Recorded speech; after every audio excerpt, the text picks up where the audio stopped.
We should schedule our wedding next year, babe. Ang daming kailangan pagplanuhin. Ayoko madaliin to. Of course, Giselle. Kung ano gusto mo, mahal. We're getting married, Dex. Paano kung bumalik yung greatest what if mo? Huwag mo akong titigan. Can't help it, Ishi. Naramdaman ko hindi ka okay, kaya dinalhan kita ng pagkain. Mahal kita, Dex. Happy 4th anniversary, Ishi. Will you marry me? Hindi pa ako ready, Dex. Kung ganon, hihintayin kita. But you can't. Ishi, wait. Sorry, I'm late, hubby. It's okay. Are you hungry? Hungry, not hungry. Let's go, wife. Siya ba yun? Giselle. Yung babaeng kinukwento mo nung nasa getting to know each other stage pa lang tayo 2 years ago? The woman who rejected your proposal because she wasn't ready? Let's go back. I'm sorry, love. Why did you propose, Dex? Giselle, please. What did you feel after knowing that she's already married to someone else? Dami sigurong what if dyan sa utak mo, no? What if hinintay mo siya? What if you stayed beside her while she's reaching her dreams? What if hindi ka napagod? What if... Stop. I wonder kung ito yung sing-sing na dapat para sa kanya. I just have a final question and I want you to be honest with me. Umasa ka ba na single pa rin siya hanggang ngayon? Yes. Thank you for the wonderful 2 years. Wala na mangyayaring kasal.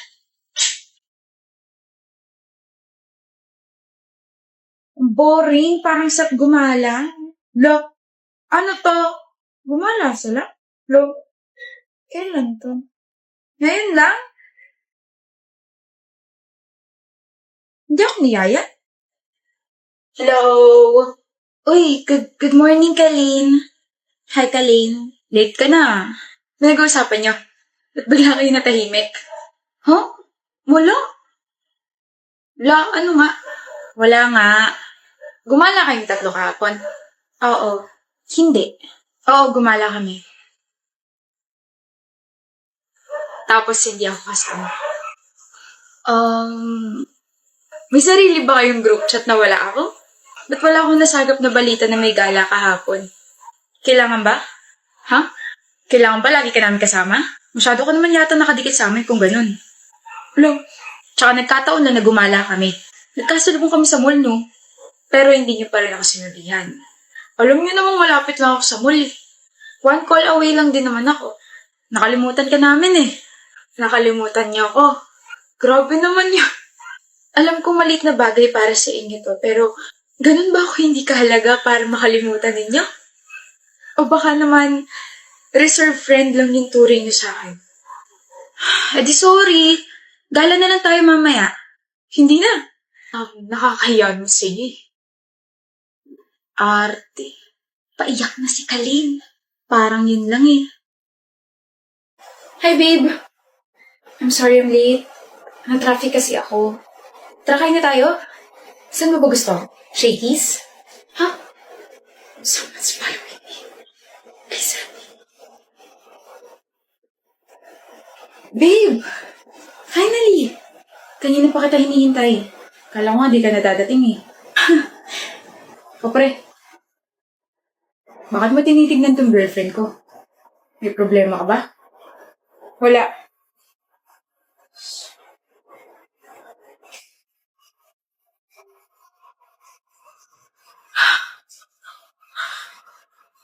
Salamat. Sobrang salamat. Okay ka lang, miss? Yes, I'm fine. It's a relief. Please, next time, magdoble ingat ka, okay? I was actually meeting with my friends, pero baka kasi pati sila mapahamak, kaya sa ibang route ako dumaan. Kaya ako yung nilapitan mo.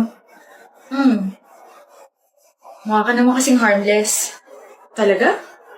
Kung gusto mo, i-treat kita. Wow. My face really deceived, di ba? Huh? That guy keeps on following you? That's my brother.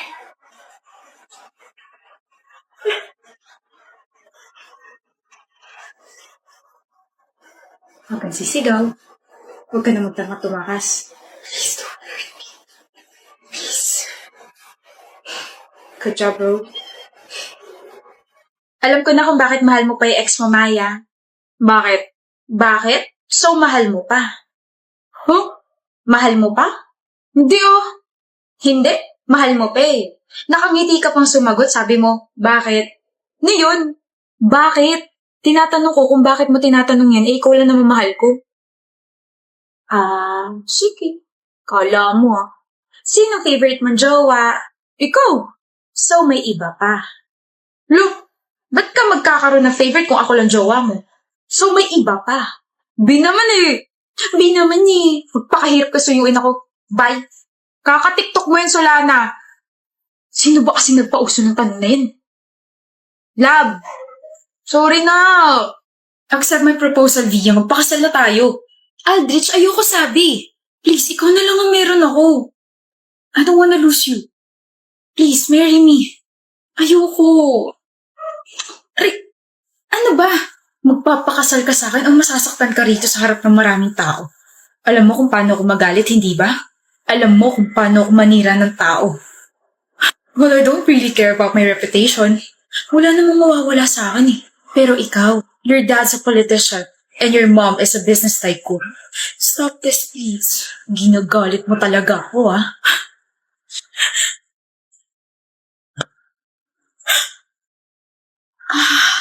Wala kang karapatan saktan niya sa babae, ah. Gusto mo ba ako magpakulong sa'yo? Miss, okay ka lang? Oh my gosh. Halika, sumama ka sa akin sa presinto. Cut! Sino ka? Hindi mo ba nakikita na nagsushooting kami rito? Isa kang malaking sagabal. Nakakailang takes na kami tapos bigla kang sumulpot. At sinuntok mo pa ang isa sa pinaka-iniingatan naming artista. Wait. Shooting to? Ano ba sa tingin mo? Do you want me to sue you? Direk, okay lang po. Hindi okay yan, nasaktan ka eh. Buisit. Tumawag kayo ng security guard. Okay ka lang? Sakit? Sakit? Medic! Bakit ka pa kasi mga ilong eh? Sorry. Sorry. Alam ko. Alam ang alin. Ha? Alam kong gwapo ako, so please huwag mo na akong titigan. Alam ko rin. Na gusto mo nang ihampas sa akin yung dala mong bag. Iba na talaga mga kabataan eh. Ang kapal na mga magbuhat ng sariling bangko. Kala ko naman kapag nag-college na ako, pwede na ako magsuot ng kahit na ano. Ha-uniform pa rin pala. Init no? Pero at least we don't have to think kung ano yung pwede natin suotin araw-araw, di ba? Draven nga pala. Marketing irregular student. Okay, ano pangalan mo? Alam kong hindi mo ako titigilan base dyan sa mukha mo. Gladys, ayoko maging friends tayo. Ayoko. Sige, best friends na lang. Gladys! Masakit dyan mo? Lagi ka na lang kasing nakahawak dyan. Ito. May abs kasi ako eh. Nag-aalala ka na sa akin na bored lang ako. Lalambot din yung puso mo sa akin. Gladys! What is the meaning of this? Bakit di mo kayo hintay? Tagal mo eh.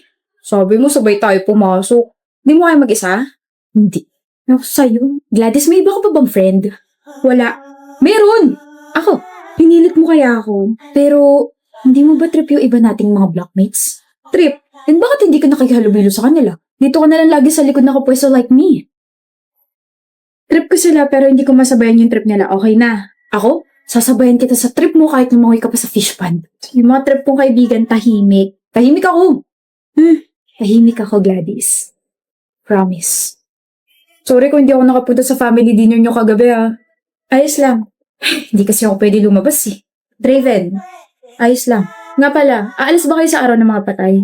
Kasi kami, oo. Dadalawin namin yung grandparents namin. Saan nyo dadalawin? Baka mag-cross yung landas natin. Oh? Sa Manila Memorial Park, sa Columbarium. Doon din kami! Best friend talaga tayo. Psst, doon lang po ako, ah. Kang lalayo.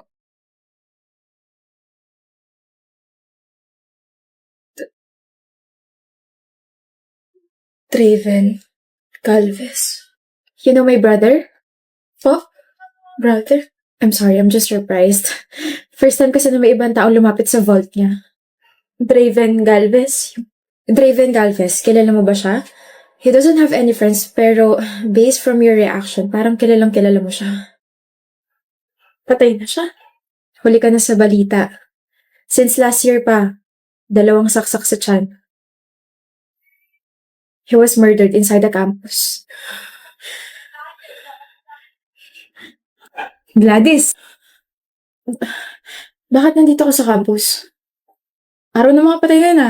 Bakit naka-uniform ka? Bakit? Totoo ba? Totoo bang patay ka na? Sorry, hindi ko sinabi. Naghihintay ako eh. Naghihintay? Naghihintay ako na may makita sa akin dito sa campus at madalaw ako ng taong yun sa vault ko. Yun yung huli kong kailangan gawin bago ako payagang makaalis dito sa school. I sometimes wonder bakit laging malungkot yung mga mata mo. Na kahit nangiti ka, natawa ka, hindi yun nawawala. Na parang nanghihingi ng tulong. Kaya pala palagi kang nakahawak sa tiyan mo. Kaya pala hindi ka man lang tinitignan ng ibang blockmates ko. Kaya pala parang may pumipigil sa aking hawakan ka. Kaya pala kapag nag-uusap tayo, people were giving me weird stares. Yun pala, patay ka na. Matagal na. Takot ka na ba sa akin? Hindi ako nagsisisi sa Draven. Masaya ako na nakalala kita. Hindi ba pwedeng dito ka na lang?